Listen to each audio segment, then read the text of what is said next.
जय हिंद दोस्तों। आज हम फिर बात करेंगे गज़ा की। इज़राइल में क्या हो रहा है, गज़ा के बेगुनाह मुसलमानों के साथ क्या हो रहा है। सबसे बड़ी खबर कल मैंने आपको बताई थी कि लाखों लोग तेल अवीव की सड़कों पर उतर करके नेतन्याहू के खिलाफ एक आवाज़ दे रहे और निवेदन कर रहे कि आप इज़राइल के यहूदियों को बचाइए, इज़राइल देश को बचाइए, बंधकों को छोड़ाइए। जो युद्ध आप थोप रहे हैं इससे यहूदी और फिलिस्तीन के मुसलमान दोनों मारे जा रहे हैं। लेकिन नेतन्याहू की अपनी जिद है, वो पूरी दुनिया के अंदर जो नेतन्याहू की जिद है उससे पूरी दुनिया उन्हें आज छोड़ चुकी है। वो अकेले पड़ चुके हैं। अमेरिका और इज़राइल, नेतन्याहू और ट्रंप, ये दो सिर्फ बच गए एक साथ। लेकिन इनकी जिद ने बेगुनाहों के कत्ल को हर रोज एक नया आयाम लिख देते हैं। एक बगल में आप अभी हमारा एक वीडियो दिखाएंगे आपको, किस तरह से एक अस्पताल पर हमला करके बीमार लोगों पर हमला कर दिया, जहां एक पत्रकार शहीद हो गए। ये पत्रकारों के ऊपर हमला करना दुनिया के किसी कानून में नहीं है। निर्दोष इंसानों पर हमला करना, जो आम नागरिक हैं उन पर हमला करना, ये दुनिया की किसी कानून या किसी लड़ाई में ये नहीं किया जाता है। लेकिन दुनिया को पाठ पढ़ाने वाला अमेरिका, जो कहता है कि ह्यूमन राइट्स है, मानवाधिकार है, वो आज इजराइल के साथ है। दुनिया भर को ह्यूमन राइट्स का, मानवाधिकार का ज्ञान देने वाले ट्रंप और अमेरिका आज इजराइल के नरसंहार पर, जो गजा के लोगों पर या फिलिस्तीन और वेस्ट बैंक के लोगों पर हो रहा है, उस पर उनका कोई भी अब मानवाधिकार काम नहीं कर रहा है। ह्यूमन राइट्स की बात नहीं हो रही है। ये लोकतंत्र है। इजराइल भी एक लोकतंत्र देश है, अमेरिका भी लोकतंत्र देश है। फिलिस्तीन को भी दुनिया भर के लोगों ने आजाद मुल्क मान लिया है। लेकिन आज इजराइल के यहूदी इजराइल के नेतन्याहू के खिलाफ सड़कों पर हैं। वो मांग कर रहे हैं कि हमारे बेगुनाह जो बंधक है उन्हें छुड़ाया जाए, हमास से बात किया जाए और इस लड़ाई को खत्म किया जाए। यहूदी बोल रहा है, ईसाई बोल रहा है, लेकिन कौन नहीं बोल रहा है? दुनिया के इस्लामिक वर्ल्ड का लीडर कहे जाने वाले अरब, जो OIC के अध्यक्ष हैं, जो कहते हैं कि दुनिया भर के मुसलमानों पर हम फिक्र करते हैं, उनकी चीज़ों पर हम फिक्र करते हैं, वो अरब खामोश है। और खामोश ही नहीं है, फिलिस्तीन और यमन के ऊपर जो हवाई हमला हो रहा है इजराइल का, वो अरब से उन्हें तेल दिया जा रहा है। अरब उन्हें तेल की फिलिंग कर रहा है, उन जहाज़ों की जो इजराइल से उड़ करके और यमन के ऊपर हवाई हमला कर रहे हैं और फिलिस्तीन के ऊपर हवाई हमला कर रहे हैं। उन्हें तेल कौन दे रहा है? अरब दे रहा है। एक अरब का जहाज इटली ने पकड़ लिया, हथियारों से लदा हुआ। अरब मदद कर रहा है इजराइल की। ना ईसाई मदद कर रहा है, ना यहूदी मदद कर रहा है, ना बुद्धिस्ट मदद कर रहा है। बुद्धिस्ट तो पूरी तरह से चाइना, रूस और USSR की तमाम कंट्रियां खड़ी हैं चट्टान की तरह, ईरान के साथ, फिलिस्तीन के साथ, हिजबुल्लाह के साथ, हूती के साथ। लेकिन खड़ा कौन नहीं है? इजिप्ट नहीं खड़ा है, मिस्र नहीं खड़ा है, जॉर्डन नहीं खड़ा है, अरब नहीं खड़ा है, टर्की नहीं खड़ा है। एक मदद अल्लाह ने कहा कि अगर तुम्हारा पड़ोसी भूखा है तो तुम्हारे ऊपर खाना हराम है, चाहे वो किसी भी जाति धर्म मजहब का हो। यदि कोई इंसान, अल्लाह ने साफ कहा है कि आपका पड़ोसी अगर भूखा है तो आपके ऊपर खाना हराम है। कैसे जॉर्डन के लोग खा रहे हैं, बगल में फिलिस्तीन भूख से मर रहे हैं? कैसे इजराइल, कैसे अरब के लोग खा रहे हैं? अरब के बादशाह को नहीं, इस्लाम नहीं आता जानना, कुरान नहीं जानते हो। मिस्र, इजिप्ट के बादशाह नहीं जानते कुरान में क्या लिखा, लेकिन फिर भी उनको नींद आ रही है। पूरी दुनिया के अमन पसंद लोगों को फिक्र है फिलिस्तीनियों की, गजा में मारे गए बेगुनाहों की। लेकिन फिक्र अगर किसी को नहीं है तो अरब को नहीं है, इजिप्ट को नहीं है, UAE को नहीं है। ये वो कंट्रियां हैं जो फिलिस्तीन के चारों तरफ हैं। कोई इसमें बहुत दूर नहीं है जो मदद कर सकता है। और जब वेस्ट बैंक पर सेटलर्स हमला कर रहे हैं, उनको automatic rifle, assault rifle Israel free में दे रहा है और कह रहा है कि फिलिस्तीनियों को मारो। महमूद अब्बास साहब लगातार 1 साल से जब भी बोलते हैं तो यही बोलते हैं कि फिलिस्तीनियों को गजा खाली कर देना चाहिए। लेकिन आज वेस्ट बैंक में खुद उनके घर के अंदर, उनके अपने पड़ोस में जब बुलडोजर दुकानें तोड़ रहा है, घर तोड़ रहा है, तब महमूद अब्बास आज नहीं बोल रहे। इस पर आपको क्या राय है? आप कमेंट करके, लाइक करके, शेयर करके और कमेंट ज़रूर कीजिए और मुझे बताइए कि इसमें हम लोग और क्या कर सकते हैं, दुआ कर सकते हैं। और उम्मीद करते हैं कि अल्लाह इन्हें हिदायत देगा और जल्द से जल्द गजा और फ़िलिस्तीन दोनों आज़ाद होगा, अलग राष्ट्र बनेगा। पूरे यूरोपियन कंट्री ने दे दिया है, अमेरिका प्लस देशों ने खुल के कह दिया है कि फ़िलिस्तीन अलग राष्ट्र था और है और रहेगा। हम उनका दूतावास अपने देश में बनाने के लिए जगह भी दे रहे हैं। ये वो लोग हैं, ये वो कंट्रियां हैं जिन्होंने यूएन में अमेरिका के कहने पर फ़िलिस्तीन के खिलाफ वोट दिया था। 143 देशों ने फ़िलिस्तीन को राष्ट्र बनाने की मान्यता दी थी, पर ब्राज़ील, फ्रांस, जर्मनी, कनाडा, ये सारे कंट्रियों ने खिलाफ में वोट दिया था। लेकिन आज उन 6 में से 5 कंट्रियां फ़िलिस्तीन को अलग राष्ट्र बनाने की न मंजूरी नहीं बल्कि जगह देने के लिए तैयार हैं कि हमारे यहाँ दूतावास खोल लीजिए। सिर्फ अमेरिका और अमेरिका का B-2 बॉम्बर, बहुत घमंड था उनको अपने B-2 बॉम्बर पर। हूती ने लाल सागर से उनको भगा दिया, पूरा अपना जहाज, एक जहाज तो डुबा ही दिया उनका मार करके, एक जहाज तो वापस लेके चले गए और माफी मांग लिया और कहा कि हम हूती से नहीं लड़ सकते, हम लाल सागर खाली कर रहे हैं। जब ईरान की बात आई, प्रेसिडेंट ट्रंप ने कहा कि हम अभी सोचेंगे 2-3 हफ्ते के बाद ईरान पे हमला करना है कि नहीं करना है, और अगले ही दिन हमला कर दिया। और जब हमला किया तो ईरान ने मुंह तोड़ जवाब दिया। जितना अमेरिकन बेस था अरब देशों के अंदर सब खत्म हो गया, सारी सेना वापस बुला लिया अमेरिका ने, और जो वहाँ पे उनके हथियार थे या जो टैंक वगैरह बख्तरबंद गाड़ियाँ थे उनको स्क्रैप करके बेच रहे। इराक से भी अमेरिका की सेनाएं जा रही हैं, खाली हो रहा है इराक। ईरान इस मिडिल ईस्ट की सबसे बड़ी ताकत बन के उभरा है और हमें तो अफसोस इस बात का होता है कि ईरान कभी नहीं कहता है कि हम इस्लामिक वर्ल्ड के लीडर बनना चाहते हैं। टर्की कहता है कि हम इस्लामिक वर्ल्ड के लीडर बनना चाहते हैं, और अरब तो है ही इस्लामिक वर्ल्ड का लीडर, तो OIC के अध्यक्ष हैं, फिर वो क्यों खामोश है? अब क्या मदद करेंगे Vietnam, Sudan, Africa, Bharat, Pakistan, Sri Lanka, Bangladesh, इन सारे गरीबों की क्या आप मदद करेंगे जब पड़ोस में आपका फ़िलिस्तीन भूखा मर रहा है? भूखा ही नहीं मर रहा है, भूख से भी मर करके ऊपर से गोला मार करके उसे मार दिया जा रहा है। वो लोग जो कभी आज किसी को जनाजे को कंधा दे रहे, वो गारंटी नहीं कि कल उनका भी जनाजा कौन उठाएगा। जो आज इजराइल के बम से मारे जा रहे हैं, उनका जनाजा जो लोग आज उठा रहे हैं, उसकी गारंटी नहीं है कि कल उनका भी जनाजा कोई उठाएगा। किसी को नहीं पता है। सबको ये बात पता है कि आज हम जो अखबार में खबर पढ़ रहे, कल इसी अखबार में हमारी भी खबर हो सकती है। इस हिम्मत को सलाम है मुझे। मैं फ़िलिस्तीनियों को 100 सलाम करता हूँ इस हिम्मत के लिए कि वो मौत को अपने हाथ पर लेकर के फ़िलिस्तीन के घर डटे हुए हैं। ये जुल्म क्यों कर रहा है इजराइल? जुल्म इसलिए कर रहा है कि फ़िलिस्तीन, गजा के लोग वो जगह खाली करके डर के भाग जाए, लेकिन डर नहीं रहे। फ़िलिस्तीन के मुसलमान नहीं डर रहे। इस बात के लिए नेतन्याहू बहुत फिक्रमंद है।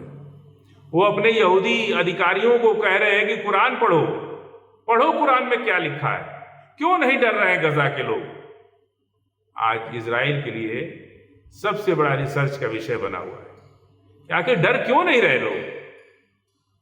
इसलिए कुरान पढ़ो। क्या कुरान में ऐसी ताकत है कि गजा के लोग नहीं डर रहे, लेकिन आज अगर हमास, सबसे ज़्यादा तकलीफ अरब को भी है, इजिप्ट को भी है, जॉर्डन को भी है कि हमास अगर ताकतवर हुआ तो कहीं हम भी खतरे में ना आ जाए। इसलिए वो लोग अमेरिका का साथ दे रहे हैं, ये इजराइल का साथ दे रहे हैं। अरब, जॉर्डन, मिस्र, इजिप्ट, ये लोग इजराइल का साथ दे रहे हैं, लेकिन फिलिस्तीन का साथ नहीं दे रहे। टर्की के सामने समुंदर है, लाल सागर से तो बंद कर दिया। अब टर्की के सामने अगर टर्की लॉक कर दे अपना एरिया, तो एक भी सामान इजराइल में नहीं जा सकता। इजराइल का हाइफा बंदरगाह पूरी तरह से तबाह हो चुका है। उनके पास खुद को सारे सुपर स्टोर्स बंद पड़े हैं। उनके बंकर्स में आज भी लोग डायपर पहन के घूम रहे हैं। बंकर्स में 500, 800, 1000 लोगों की रहने की जगह पे बाथरूम 2 या 4 है। बदहाल स्थिति है, लोग परेशान हैं, इजराइल के लोग परेशान हैं। और वो लोग सड़कों पर आकर के नेतन्याहू से कह रहे हैं कि आप इस युद्ध को बंद कीजिए, इससे इजराइल का कोई फायदा नहीं। लेकिन रावण का अहंकार है। रावण जब तक अपनी लंका जला नहीं लेगा, तब तक उसका अहंकार जाएगा नहीं। ये तो इतिहास है, सदियों से आया है। ऐसे ही रावण जैसे लोग, कुछ लोग पैदा होते हैं जो दुनिया को तबाह करते हैं। इनकी भी तबाही तय है। रावण मरेगा, जरूर मरेगा, तभी मिडिल ईस्ट की आजादी होगी। और ईरान तैयार बैठा है कि अगर पानी हद से ऊपर, वक्त का इंतजार कर रहे ईरान, इजराइल को मिटना पड़ेगा, रावण को अपनी लंका जलानी ही पड़ेगी, तभी रावण मरेगा, तभी मिडिल ईस्ट में शांति होगी। ये सिर्फ फिलिस्तीन की आज़ादी की बात नहीं है। पूरे अरब जगत में, पूरे अरब वर्ल्ड में जो कब्जा करके अमेरिका इजराइल के माध्यम से सबके ऊपर कब्जा करके जो रखा है, इजराइल के ख़त्म होते ही और नेतन्याहू रावण के ख़त्म होते ही इजराइल और अमेरिका के चंगुल से, उनके पंजे से आज़ाद हो जाएगा अरब वर्ल्ड। जिसके पास अपनी ज़मीन है, जिसके पास अपनी रिसोर्सेज, अपना तेल है, सब कुछ होने के बावजूद भी अरब में बहुत गरीबी है। सिर्फ आप जद्दा और मक्का से मत देखिए, अगर इनके शहरों से आप 50-60 किलोमीटर अंदर जाएंगे तो आपको बेहद गरीबी नजर आएगी। जी, अस्सलाम वालेकुम मुमताज भाई, आपको और आपके सभी सुनने वालों को, और जय हिंद। देखिए, जो बात ग्रुप कैप्टन देवनाथ जी ने कही, मैं वहीं से शुरुआत करता हूं कि इजराइल जो इतने दिन तक अपनी इस जंग को जारी रखे हुए है, उसका सबसे बड़ा कारण है अमेरिका और उनके वेस्टर्न एलाइज, जो उनको न सिर्फ मिलिट्री सप्लाईज दे रहे हैं, बल्कि उनको पॉलिटिकल और डिप्लोमेटिक और फाइनेंशियल सपोर्ट भी दे रहे हैं। यूएन के अंदर दे रहे हैं, पूरे वर्ल्ड इंस्टीट्यूशन में, पब्लिक फोरम पे दे रहे हैं, जिसकी वजह से ये अपनी जंग अभी तक जारी रखे हुए हैं। और देखिए, मैं इसके थोड़ा सा पॉलिटिकल पसमंजर आपके सुनने वालों को देना चाहता हूँ कि इज़ाक रबीन और यासिर अराफात के बीच जो ओस्लो अकॉर्ड हुए थे 93 के अंदर, उससे ये विजुअलाइज किया गया था कि आने वाले वक्त में ये जो वेस्ट बैंक और गजा का इलाका है, यहाँ से इजरायली फौज धीरे धीरे करके पीछे हटेगी और इन इलाकों के अंदर फिलिस्तीनी स्टेट को कायम किया जाएगा। लेकिन जब से नेतन्याहू आए हैं, उन्होंने ये पॉलिसी अपनी रखी है कि मैं किसी भी सूरत के अंदर फिलिस्तीनी स्टेट को कायम नहीं होने दूंगा, और अपनी इस पॉलिसी के तहत वो अमल फरमा है। अगर आप देखें कि जो गजा का इलाका है, यहाँ पे पहले इजरायली सेटलमेंट्स थे, इनकी मिलिट्री गजा के अंदर थी, लेकिन हमास की मुजाहिमत की वजह से 2005 में इन्हें गजा को छोड़ के वहां से आना पड़ा। अब वहां पे जब हमास ने 2006 का इलेक्शन जीता और 2007 में जब फतह के साथ उनका कॉन्फ्लिक्ट हुआ, तो उन्होंने फतह को वहां से मार के भगा दिया और पूरे गजा पे उनका कब्जा हो गया। अब नेतन्याहू ने अपनी देश के अंदर और अपनी पार्लियामेंट में ये बोला कि देखिए हमास का जो पर्पस है वो इजराइल को खत्म करना है, इसलिए मैं हमास के साथ कोई बातचीत नहीं करूंगा। तो उसने एक तरह से हमास के साथ बातचीत करनी बंद कर दी। और दूसरी तरफ जो महमूद अब्बास थे, जो यासिर अराफात के इंतकाल के बाद जो फतह की लीडरशिप उनके पास चली गई थी, तो उनसे भी उन्होंने ऐसी कोई बात नहीं की। और जो वेस्ट बैंक का इलाका जहां पे फतह या महमूद अब्बास साहब मौजूद हैं, उन्होंने इस तरह से उसे बंतुस्तान बना दिया है कि कोई भी इलाका, वो सारा इलाका इजरायली सेटलमेंट से और इजरायली फौज की जो नाकाबंदियां हैं, चौकियां हैं, उनसे सबसे घिरा हुआ है। तो जो फलस्तीनी है वो इन दो टुकड़ों में बट गए और उसने बीच में एक तरह से ओस्लो अकॉर्ड को खत्म कर दिया। और जब हमास के बारे में उसका तासुर ये था कि हमास जो है अभी वो सेटिस्फाइड है सिर्फ गजा के अंदर रूल करने से, और उनमें ये कैपेबिलिटी या ये कैपेसिटी नहीं है कि वो इजराइल का सामना करे।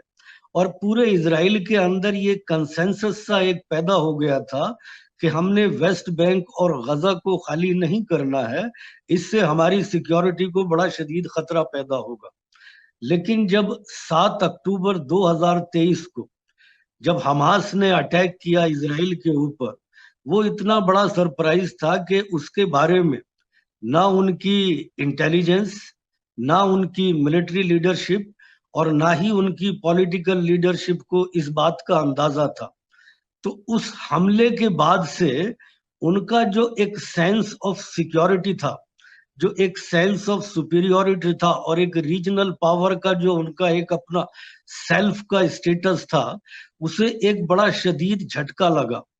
और नेतन्याहू ने जो ये टारगेट अपने सेट किए अपनी आर्मी के लिए, वो जो 3 टारगेट उन्होंने सेट किए कि देखिए हमास को एलिमिनेट करना, अपने कैप्टिव्स को रिलीज करवाना, और इसके अलावा ये इंश्योर करना कि गजा कभी इजराइल के लिए खतरा ना बन सके।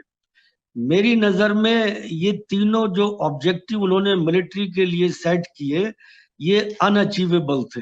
देखिए मिलिट्री के लिए हमास जो है एक आइडियोलॉजी है, एक पॉलिटिकल ऑर्गेनाइजेशन है, एक ग्रुप ऑफ पीपल है और एक मिलिट्री फोर्स है। आप इन सारी चीजों को एक मिलिट्री फोर्स के साथ एलिमिनेट नहीं कर सकते। और उनकी जो पूरी कोशिश थी, बेसिकली जो इजरायलीज थे या वहां की जो पब्लिक थी, उनमें ये तासुर पैदा हो गया कि जो हमारी सेंस ऑफ सिक्योरिटी थी अब हम सिक्योर नहीं है। और इसी के साथ साथ नेतन्याहू की पॉलिटिकल लीगेसी और उसका पॉलिटिकल फ्यूचर और कैरियर सारा दाव पे लग गया। तो उसकी ये कोशिश हमेशा रही कि वो कोई ऐसी जीत हासिल करे गजा के अंदर जिसे वो इजरायली अवाम के सामने ये पेश कर सके कि हाँ उसने जीत लिया है। और 6 अक्टूबर 2023 तक जो इजरायली अवाम के अंदर या इजरायली पॉलिटिकल सिस्टम के अंदर एक सेंस ऑफ सिक्योरिटी थी, उसको दोबारा से कायम किया जाए। तो ये इनके दो बड़े प्राइमरी इश्यूज थे जिसकी वजह से ये इस जंग को इन्होंने इतने शदीद तरीके से लड़ा। और रिलेंटलेसली जो सिविलियंस थे, जो मेडिकल फैसिलिटीज थी, जो एजुकेशनल इंस्टीट्यूशंस थे, जो भी उनका इंफ्रास्ट्रक्चर था, उसे डेलिबरेटली निशाना बनाया ताकि उन्हें वो उनके घुटनों पे ला सके और किसी तरह ये कंपेल करा सके कि वो इनके सामने सरेंडर करें। लेकिन इस तकरीबन 2 साल की जंग में वहां की political leadership, military leadership, Hamas का और रेसिस्टेंस का कैडर और उनकी अवाम, उन्होंने जिस बहादुरी, जुर्रत और जज्बे से इजरायली फोर्स का सामना किया है और इतनी अजीम कुर्बानियां देने के बावजूद वो आज भी मैदान में डटे खड़े हैं, उसने सारी दुनिया को, ना सिर्फ इजराइल को बल्कि सारी दुनिया को हैरान किया है। और देखिए बीच में हम ये सारी बात करते रहे हैं, कल जो इजराइल के मिलिट्री चीफ थे अयाल जमीर साहब, उन्होंने हैफा में नेवल एकेडमी के अंदर, नेवल कॉलेज में वो गए थे और वहां पे अपने एड्रेस में उन्होंने बोला है, अपनी नेतन्याहू को एड्रेस करते हुए उन्होंने कहा है कि देखिए डील टेबल पे अवेलेबल है, हमास ने उसे एक्सेप्ट कर लिया है, आप भी उसे एक्सेप्ट कीजिए। अगर आप ऐसा नहीं करेंगे तो जो हमारे कैप्टिव्स हैं उनको, उनकी जान को शदीद खतरा है, और इसके अलावा जो इजरायली मिलिट्री फोर्सेस हैं उनकी भी कैजुअलिटी होगी, और इजरायली पब्लिक को भी इससे नुकसान होगा। आप इस बात से अंदाजा लगाइए कि वो जो रीजनल सुपर पावर थी 6 अक्टूबर 2023 तक, वो जिनकी इंटेलिजेंस और जिनकी मिलिट्री दुनिया के अंदर मानी जाती थी, वहां का आर्मी चीफ अपने प्राइम मिनिस्टर को ये बोल रहा है कि तुम ये डील जो विटकॉफ साहब ने, अमेरिका के जो ट्रंप के रिप्रेजेंटेटिव थे, उन्होंने प्रेजेंट की कि आप इसे एक्सेप्ट कीजिए, तो इससे बड़ी उनकी शिकस्त और क्या होगी। बाकी कल इससे पिछली हमने उसमें गिनाया था कि देखिए दुनिया में किस तरह से इजराइल को इसके नुकसानात उठाने पड़ रहे हैं। और आपने ये खबर भी मुझे कवर की होगी कि जो नासर हॉस्पिटल था खान यूनुस के अंदर, उस पे जो हमला किया है और जानबूझ के वहां पे जो जर्नलिस्ट थे उनको निशाना बनाया है। इनका एक जो सबसे बड़ा रीजन है जर्नलिस्ट को निशाना बनाने का, कि जो भी इनके एक्शन हो रहे हैं, जो भी जिनोसाइड हो रही है, वो उसको अपने कैमरे में वहां पे कैद कर रहे हैं। वो एक ऐसा एविडेंस इकट्ठा कर रहे हैं उस इलाके में जो आने वाले वक्त में इजरायली सिक्योरिटी फोर्सेस के लिए और उनकी वहां के अवाम के लिए एक बहुत बड़ा खतरा बन सकते हैं। इसीलिए 240 से ज्यादा जर्नलिस्ट को वो निशाना बना चुके हैं। इसके ऊपर यूएन की तरफ से भी काफी शदीद रद्द अमल आया है, और जो यूएन के ह्यूमन राइट्स की रवीना शिवदासानी है मैडम, मैं उनका देख रहा था, उन्होंने अपने बयान में बड़े पूरे वर्ड से एक बड़ी पुरजोर अपील की है कि ये वक्त खामोश रहने का नहीं है बल्कि कुछ एक्शन करने का है। तो फिलहाल वहां पे ये सिचुएशन है कि इजराइल जो है वो सिविलियंस को, डॉक्टर्स को, औरतों और बच्चों को निशाना बना रहा है, और उसके अलावा जो वहां की भूखी आवाम खाना लेने आती है उनको निशाना बना रहा है। लेकिन उसकी मिलिट्री पावर ऐसी नहीं कि वो हमास को हरा सके। अब आगे देखते हैं कि ये सिचुएशन किस तरह से डेवलप होती है। क्या वहां की मिलिट्री जो उनका चीफ कह रहा वो उसकी बात सुनेंगे, या अपने उसी लाइन पे वो अमल पैरा रहेंगे। और एक चीज और है कि देखिए नेतन्याहू की जो ये जंग की जुनून है, उसको बेसिकली अमेरिका और उसके वेस्टर्न अलाइज फैसिलिटेट कर रहे हैं। उनको ये सारा एम्युनिशन, आर्म्स और ये पॉलिटिकल और डिप्लोमेटिक सपोर्ट प्रोवाइड करके, अगर वो ऐसा नहीं करते तो इजराइल की कुवत कब की खत्म हो जाती इस जंग को जारी रखने की।